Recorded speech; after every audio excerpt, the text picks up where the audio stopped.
the secret to manifestation that not many people talk about. And this is the reason why most manifestational advice out there fails. Hi, my name is Valeria. I am a holistic healer, and for the last 10 years, I've been walking a path of deep self-transformation.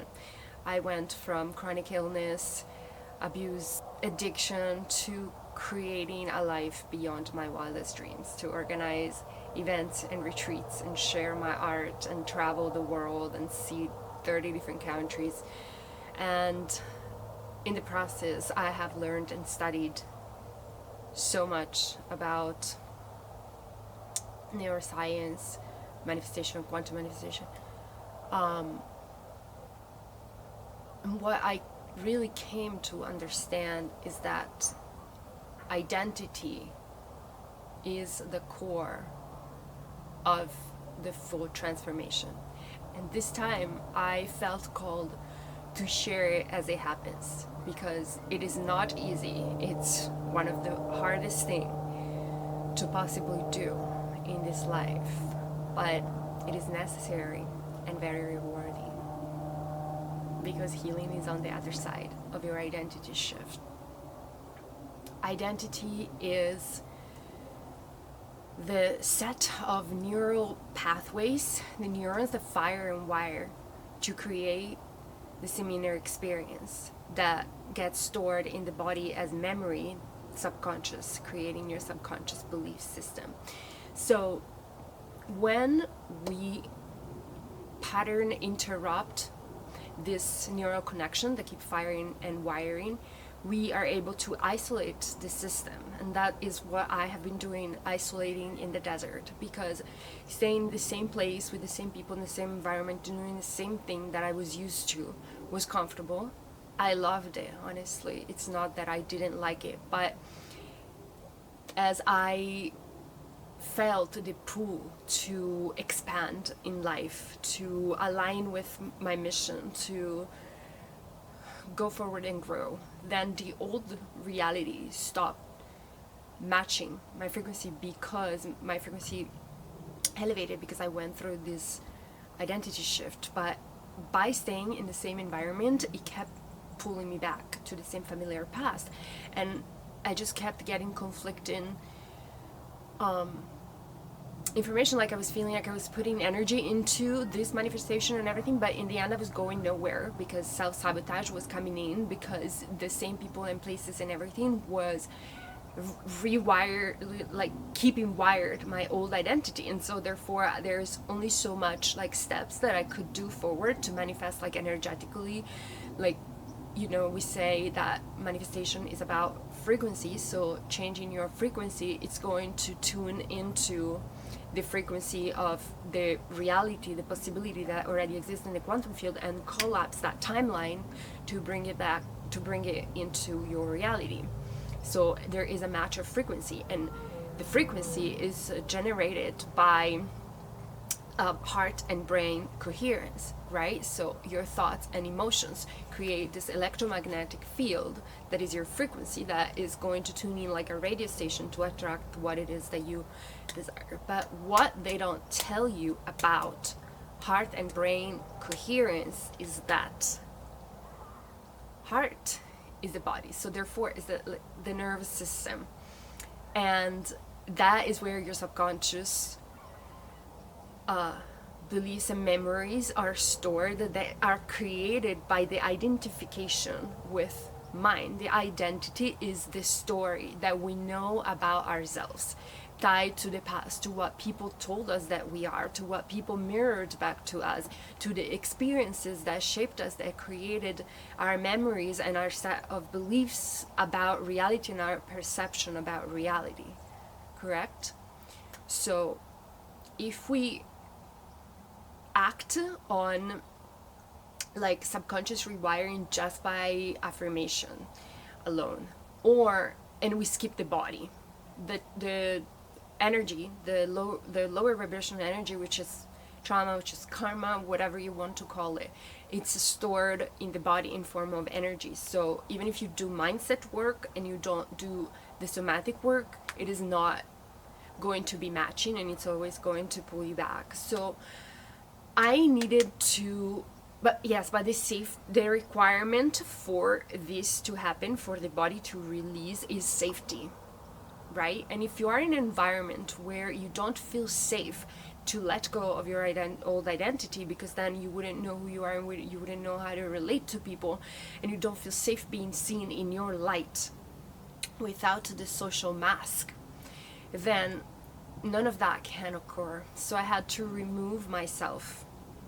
from that place where I had to play a social role. That it was nice, like I was like the surfer girl making art, hosting surfer girl retreats, but it was still not the full light of me, because I was identifying with that as what I am, instead of about an infinite field of consciousness that can tune in to whichever frequency, right, and collapse timelines. So I was not identified with my power. I was identified with this set of ideas and thoughts about my persona that needed validation from other people, because it wasn't the truth of who I am. It wasn't the core of who I am. It wasn't this, like, the core stripped away from all the illusions of separation, of identification with mind. And so as I removed myself, I went to the desert, and the desert act as a mirror, because the desert is empty and there is only you in there. And I have done that in the past so many times, like traveling, going to places, but of course I was bringing my old self with me. And so in the end of the story, I recreated the same story, the same experience in multiple places, because everything around us is just a mirror of what we are doing inside. But this time I was so determined to heal my father's voice, because I was, my life was great, but there was this pattern of injury that kept happening, and I was like, how is this happening? I can sense that literally when this happens, it's like kind of self-sabotage. It's kind of like I know what's happening and it's still happening. And so I reconnected the dots. I've done a lot of shadow work, and I reconnected the dots that my father was physically abusive, and every time that I was feeling happy or like successful, that I did something that I loved, like art and stuff, he was like doing what he does best. And so I subconsciously internalized that it is not safe to be happy, it is not safe to be successful, it is not safe to shine. I have to dim my light to not be hurt, and therefore hurt myself to prevent this to happen, so that I don't feel alone and rejected by other people. And so that's what I was doing. I was keeping myself small into this small identity of like whatever ego persona that I was. Not ego in a bad way, that I had like some weird attitude about it, but still like identifying with, I am the surfer girl, therefore I must act and speak like and exist in this world like a surfer girl. And so that can't have success, can't have money, because just surf, right? And so yeah, that is what needed to be gone. And now I know that I am a being of light, like you are, like we all are, that has an infinite potential, that has infinite mirrors that are already present, and like infinite identity, and we can choose. But we don't have to identify with this mask or that mask or that mask or none. We can just release the mask and be consciousness. And so this is what I've been doing in the desert. I have been watching, observing all the, because like I said, the desert is such an amplifier, right? It's a mirror, and so it brought up all the wounds to be seen and witnessed. And instead of identifying with the wound, this time I created separation, and I have observed it from outside.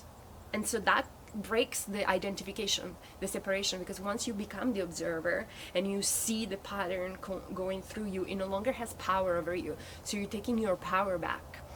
And then the somatic alchemy is the other very important part, because the trauma, once it's integrated in the mind, in the system, it also lives in the body, because thoughts and emotion, right? Thoughts and emotion creates an energetic field.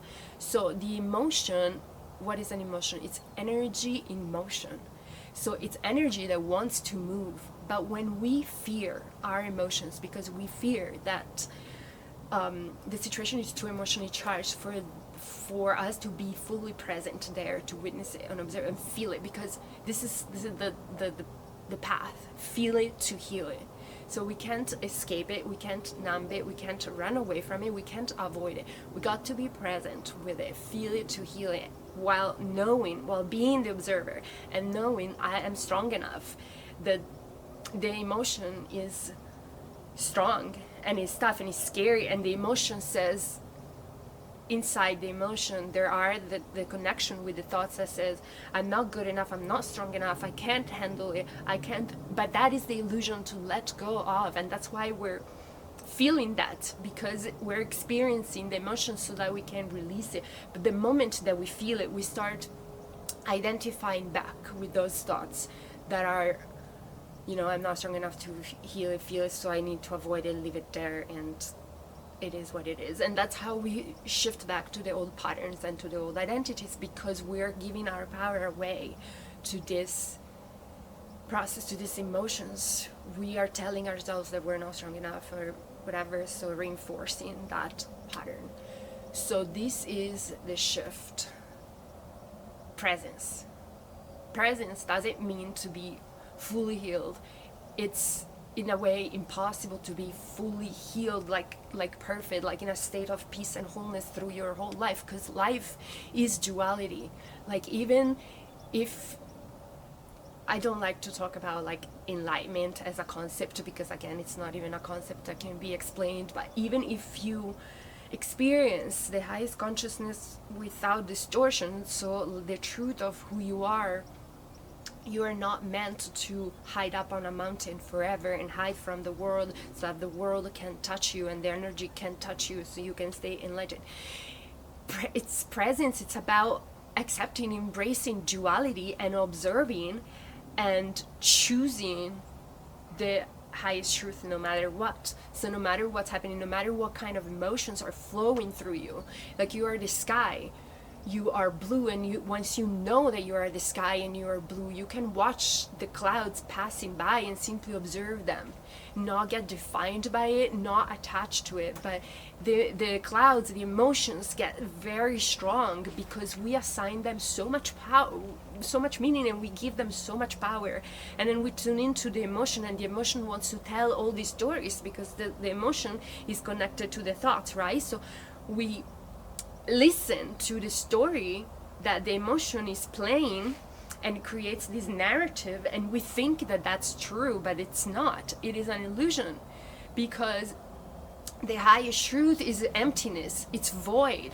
The highest truth is pure consciousness. It's pure love, authenticity, right? And so every distortion, every fear, separation, negative emotion, it's simply an illusion. It's a light, it's a cloud passing by in the sky. But I was able to remember this truth and reach this clarity only by interrupting the pattern, interrupting the loop, by becoming the observer without external interference that would have pulled me back into identifying with who I was before. And so, yes, this is why I isolated. And also a very specific, the foundation of this work is a safety.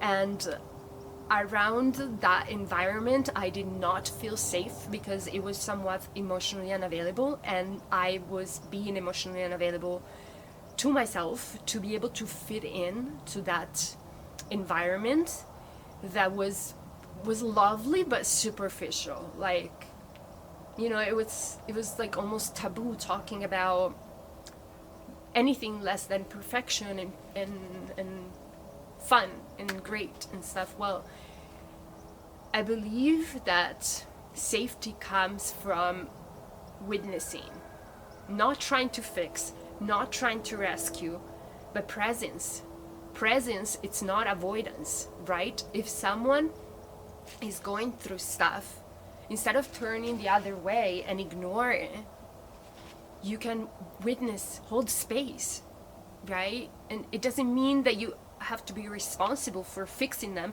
It doesn't mean that you have to have an advice or nothing. Just listening, just like holding space without judgment.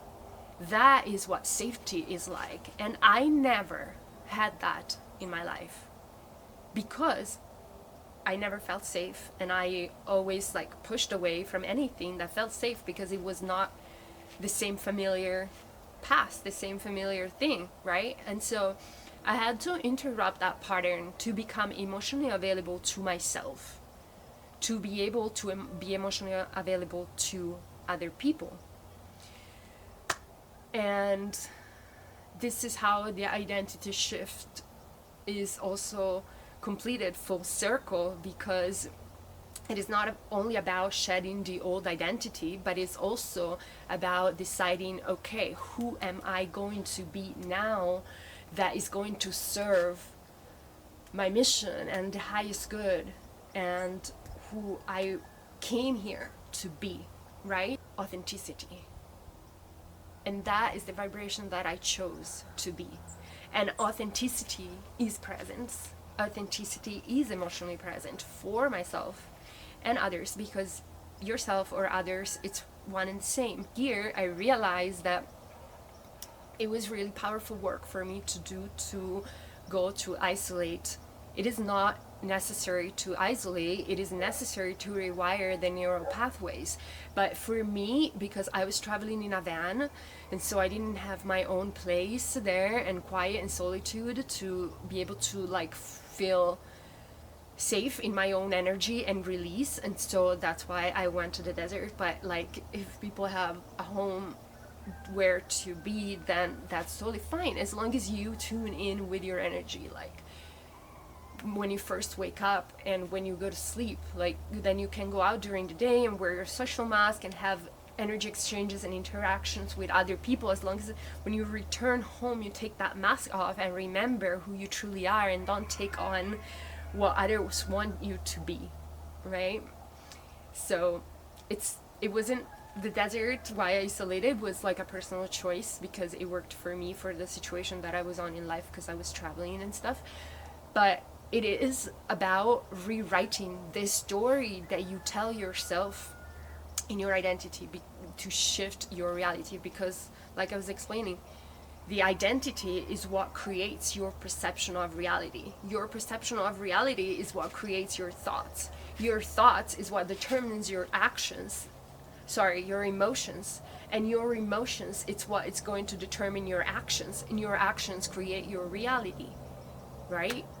So it all starts with the identity, with the core story that we're telling about ourselves.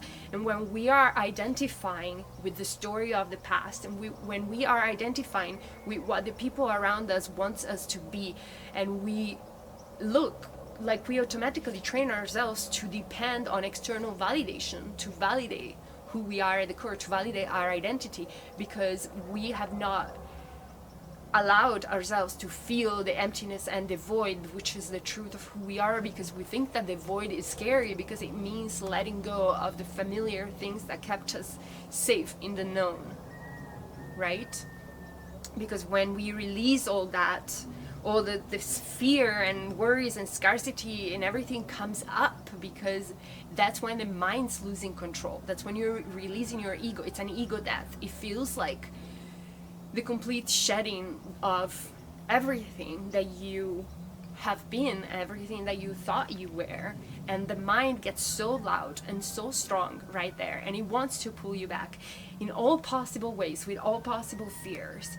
But that is your job, to remind yourself how strong you are, how powerful you are, that you can do this, that you came here to do this work, that is the foundation of you creating your own reality, reclaiming your power back, instead of giving your power away to the mind that is identified with external validation and what people want you to be, and what whatever you gave your power away to, even like substances, even like, you know, I quit drinking, quit smoking, quit doing anything, coffee and stuff, because it does create dependency and hijacks your nervous system, and it's just telling yourself like, I'm not strong enough to do it myself. I need like an external thing to be okay, right? And so that was giving my power away.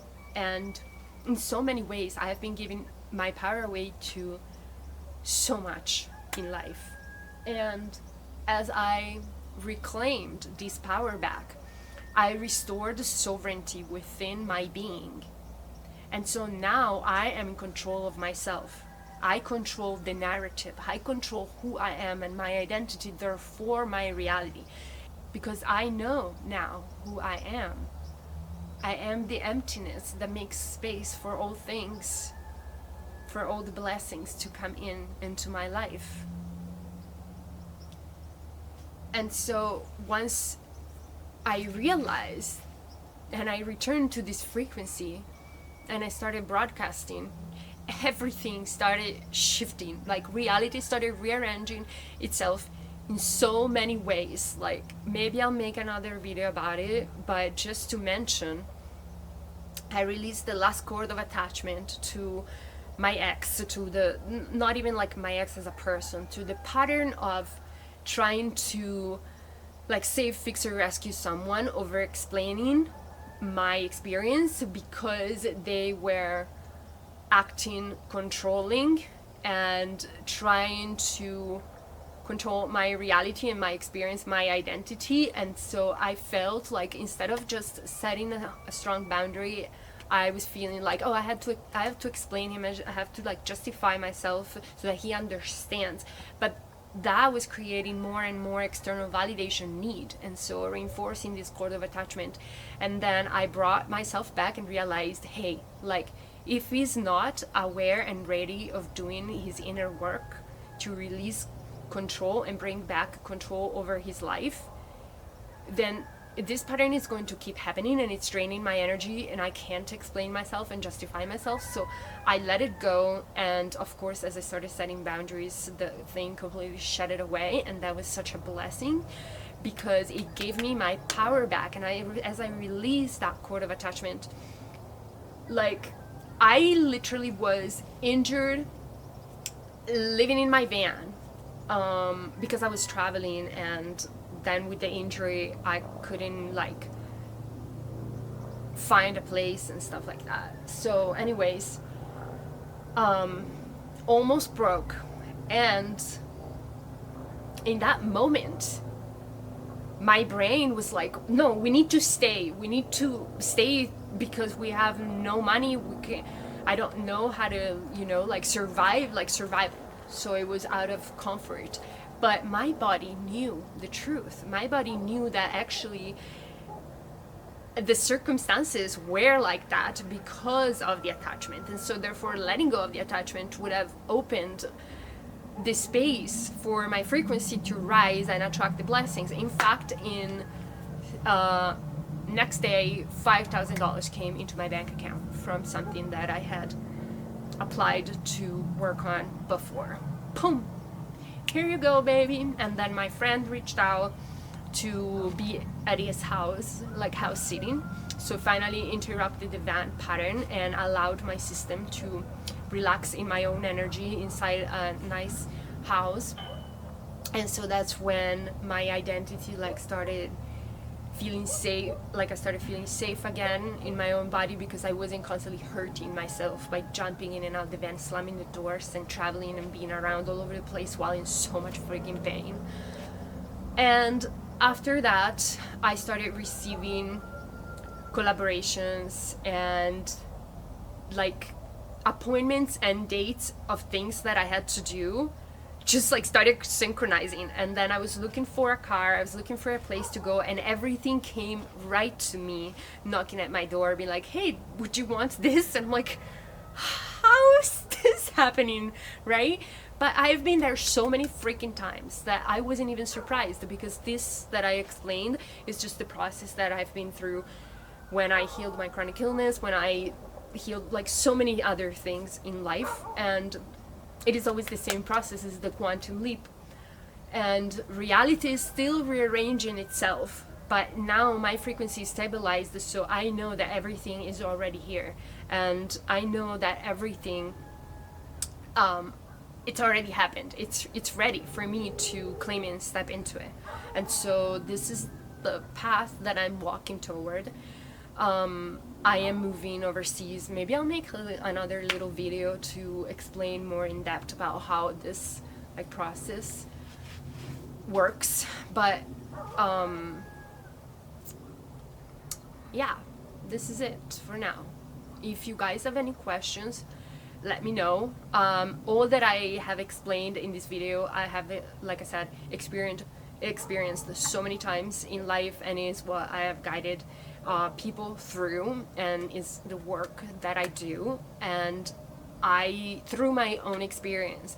And I have also done extensive studies in Asia. Like, I certified as a yoga teacher, art therapy, sound healer, Reiki master. So I've studied everything literally, like energy work, somatic work, breath work, but I have not found a system that was integrating everything, that was like taking you through the whole healing journey. Like, right, one time someone explains you the mindset, then another person explains you the theory, then another person does the somatic work, then another person does the energy work, and you're like, okay, I did the work, how the fuck I'm still sabotaging? How the fuck is this not happening?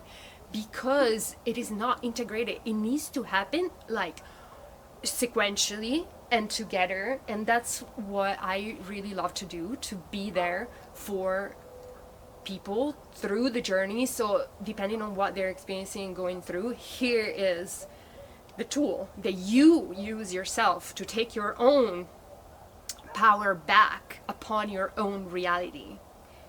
And I'll leave my info down if you feel called to this, if it resonates with you. I am not trying to sell anything at all. I am living it, and I know what it is going through it, and I have several people that I am, relating to, that are going through the same things, and it's my purpose, it's my heart joy to be able to share this and help others through their journey as well. So yeah, thank you for watching. Bye.